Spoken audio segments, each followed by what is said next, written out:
Genesis chapter 3 tells the story of the snake and the tree of knowledge. Verse 15 is God's admonition to the snake that there will be enmity between the serpent's seed and the seed of man. This obscure verse is a minor obsession with Cynthia Dunbar, a former Texas school board member who now serves as co-chair of Senator Ted Cruz's presidential campaign. In a recent address broadcasted on the Wall Builders podcast, which is hosted by the oft-debunked pseudo-historian David Barton, Dunbar said, "It's what I call the seed policy. If you think about it, every major social issue you're encountering as legislators actually directs back to what it talks about in Genesis. If I would put enmity between you and the seed of the woman. Because what happens? What is abortion? Abortion is the destruction of the seed. What is homosexuality? It is the prevention of the seed. And what is education? It is potential deception of the seed." She went on to bemoan the indoctrination of the nation's youth by secular educators, finally citing a bogus statistic she claims came directly from Barton himself. Said Dunbar, 94% of the quotes of the Founding Fathers contemporaneous to our nation's founding were either directly or indirectly from Holy Scripture.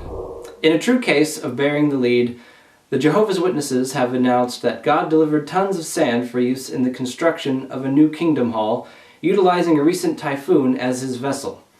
Meanwhile, the fact that the same typhoon destroyed 3 other kingdom halls in the Philistines and killed 33 witnesses who had sought refuge within is somehow deemed less significant.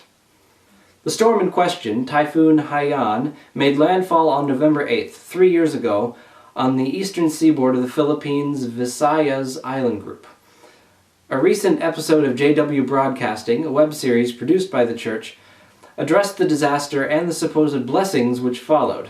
The church's video is given a thorough debunking by Lloyd Evans, a vlogger who serves as a watchdog over the JW Church and who a few years back also fisked another witness production video wherein church officials downplayed their own potential negligence, leading to the deaths of those 33 previously mentioned brothers and sisters of the church. As Evans said of the supposed sand miracle, no thought is given to the possibility that this was merely a fortunate coincidence. He adds that for devout witnesses, divine manipulation of the weather was the only answer for sand becoming readily available, thus enabling the success of a building renovation.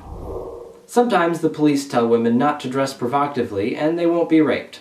Sometimes high school dress codes require girls to wear modest clothing so as not to disturb the boys. And sometimes Catholic clergy blame wives for their own abuse at the hands of their husbands.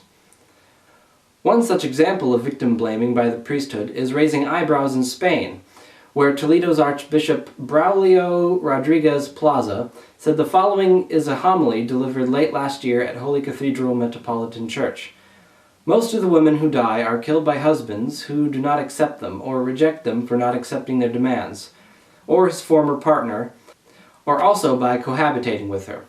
Often macho reaction comes about because she asked for a separation."